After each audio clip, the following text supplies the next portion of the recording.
This is addressed to a Reverend F.G. Sanford of the Divine Prophet Church.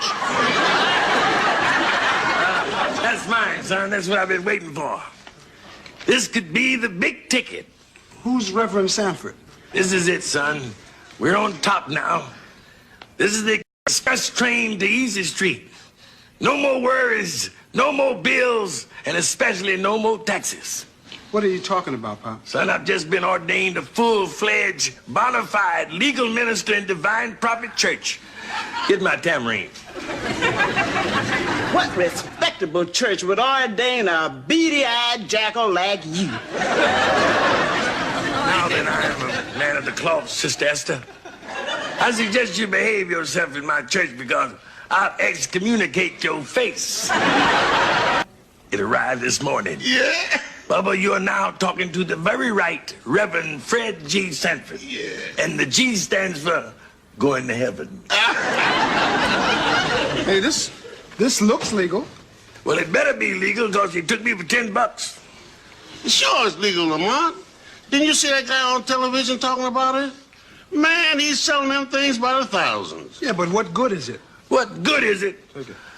Did you ever hear of a church paying taxes? Huh? Answer me. Upon this junk, I shall build my church. I'm a divine prophet, and that's what I call divinely profitable. Hey, man! You better not play with the good book, you old heathen, or the Lord will cast you into the fiery furnace. As in your case, I'm available for exorcisms. And the fires of hell is going to reach right up and pull you down. Boy, ye of little faith, vengeance is mine, and ugly is yours. Get thee behind me, Satan. Ha, glory. It is legal. If the big churches can do it, then why can't the little churches do it? I mean, it's called free enterprise, dummy. I can't believe that you and Bubba would use the church for a get-rich-quick scheme, man. It's not right, and both of you know it.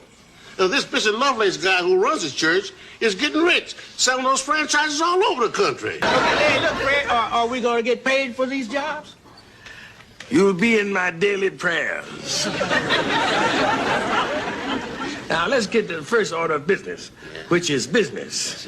See, I figure between the collection of bake sales, bingo games, senior citizens dances, arts and craft sales, plus fees for baptisms, weddings, and funerals, we can make a killing. Well, technically, our contract gives me ownership of the Sanford & Son junk business, your home and property, both real and personal. There is nothing crooked about the Divine Prophet Church, Mr. Sanford. Now I say unto you, you are without sin, pick up some. Oh, tut, Lord of grapes, we've had enough hatred, bloodshed, and crookedness. We've had enough of being lied to and lied on and being cheated by the agents of the devil. When will it all end? Brother against brother, sister against sister, Godzilla against Gork. I want to give all the praises and the honor to Yahweh, Bahashem, Yahweh Shah, Bahashem, Baruch HaKodash, and double honors to the apostles and the elders of Great Millstone. Shalom, Lavakariim, that is peace to the elect. I want to do a video, kind of a response off this thing with these groups that are saying that you don't have the mark of the beast is Christianity. Okay, and the reason why I went into this particular part because there are certain things you could say with this 501c3, 501c3 or whatever, that you're not allowed to say because of prophecy. That's why they don't go in a prophecy. We've done, several videos on this before. Their main goal, a lot of these groups' main goal is not to go into prophecy. Their main goal is to wake up Israel. Okay, is anything wrong with waking up Israel? Absolutely not. Is anything wrong with trying to just wake up Israel without trying to wake up the elect? Absolutely, because our job is to try to wake up the elect. Okay, And then you're going to have other people awake. That's what the Lord wants. Many are called, but few are chosen. Okay? So they exposed the this clip I put in the beginning, if they play it, exposes, Christianity, okay, a lot of Christian churches and their doctrine, and it's, they're basically just selling themselves. Okay, the Israelite groups fit that nature as well. Okay, this is why we have fights going on about the name of the Lord. What's the problem with the name of the Lord? You have groups that say, like IUIC, they say, don't make the name of the Lord a doctrine. And that is the absolute worst thing you could say. Knowing that this image of Jesus is the doctrine that destroyed us. So we need to wipe away that old doctrine. The scripture says, put on the whole armor of God, not part of it. Put on the whole armor of the Most High, man. The armor of the Most High is not having his son sitting there looking like an Edomite with a recessive face, recessive gene. Okay, so if you're going to do away with the image of Jesus, you got to do away with the name of Jesus. But this is why we go into these 501c3s, have mostly destroyed our people through the church. But then when you come into the truth, you got to ask, why is Esau allowing you to have a 501c3 in the truth? Okay? This is Hosea 4:6, which I can quote this. My people are destroyed for a lack of knowledge. Okay? I will also reject thee. Okay, because thou have rejected knowledge, I will also reject thee. Okay, that thou shalt be no priest to me, seeing thou hast forgotten the law of Yahweh, I will also forget thy children. Okay, and these are the curses that is coming upon our people today, because not following the law of the Most High. Okay, to the best of your ability, not being faithful to the Most High mainly.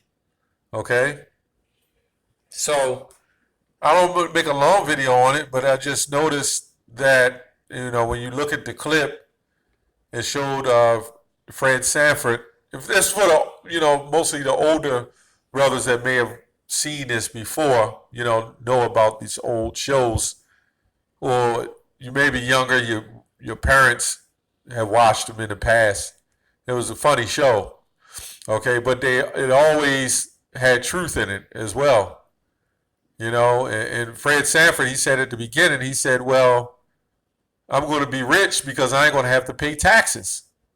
He was explaining it right there. You don't have to pay taxes. I ain't got to worry about paying all these extra fees, taxes on my house. But he didn't realize that the Edomite had complete control over his church and his livelihood and his business. And this is how they get down. This Edomite here, could be an Edomite. He was saying that, hey, if you don't pay up to me, well, we're speaking in terms of this, how Esau gets down, okay? This is how he gets down. 99.999% is going to be an Edomite in control of your whole church, because this world belongs to Esau. And he's saying, if you don't pay, we take everything. Okay, it's kind of selling out. Now, you don't believe that these are non-profit organizations, and when you pay these for these churches, that all of a sudden you don't have to owe anything. Now, take for instance General Yohana. Okay, he's got the 501c3. Okay, he's somebody got on Apostle Tahar channel saying that he's feeding people, he's waking up people, he's feeding people, and that's not in the scriptures. Let's say you do that. This is how all churches get down. That's what they do. They use their 501c3, tax exempt, take your food stamps, bring a bunch of food in, okay? Lay the food out on the table like the multitude Yahushua fed that only came for the food, okay? And that's the same thing you see now. They got their own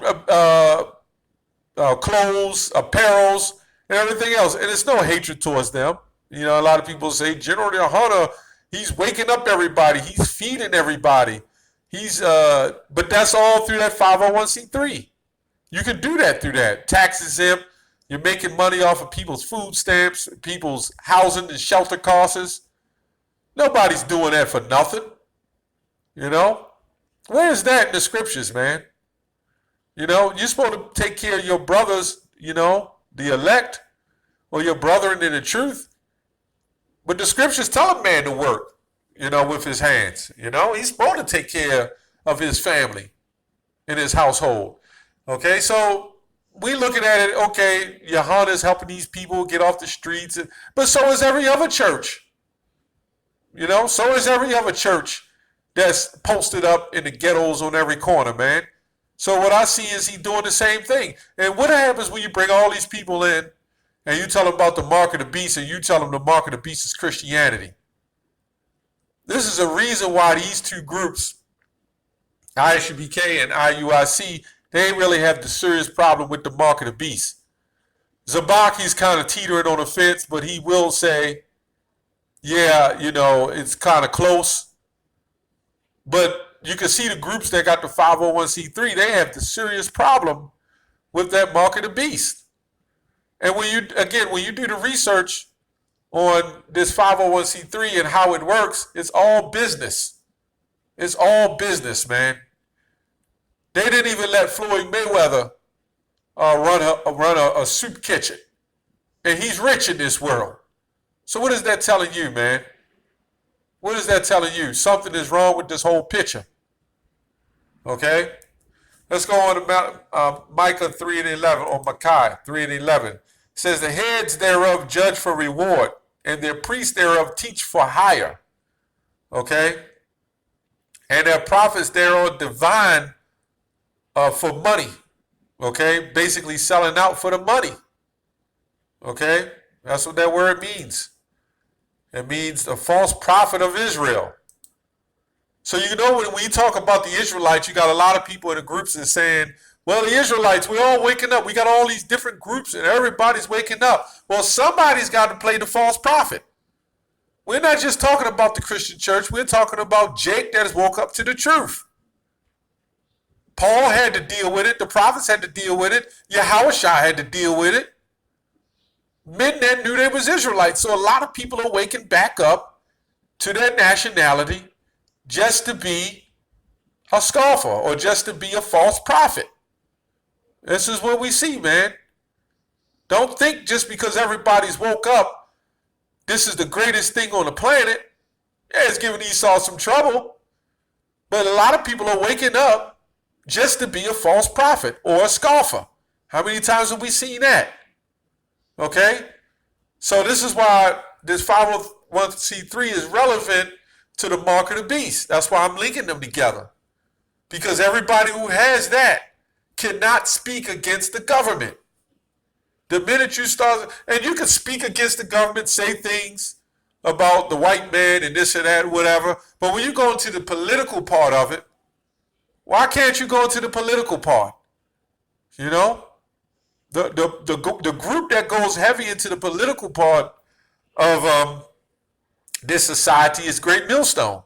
We the only ones go deeper than anybody on the political part, okay, dealing with prophecy. This mark of the beast, what's going to happen, and they say we're fear mongers or whatever, you know? So anybody understanding when you come into the truth, you need to find somebody real and raw, man. Not nobody who's dependent on the government for, you know, to push this word. And you shouldn't have to do that.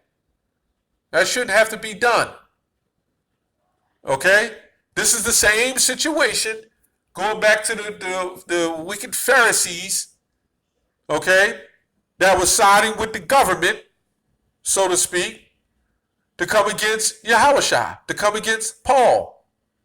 Okay, when Paul was, I believe, in prison under Agrippa, and everybody had an issue with that. But guess what? He had Jake that was with the system. So would Paul had a 501c3? Would the prophets, the true prophets of the Lord have that? Would Yahushua have that? No, absolutely not. Agreeing with your adversary is not taking his money and to try to sell the truth, man. That's all I have on that. Shalom.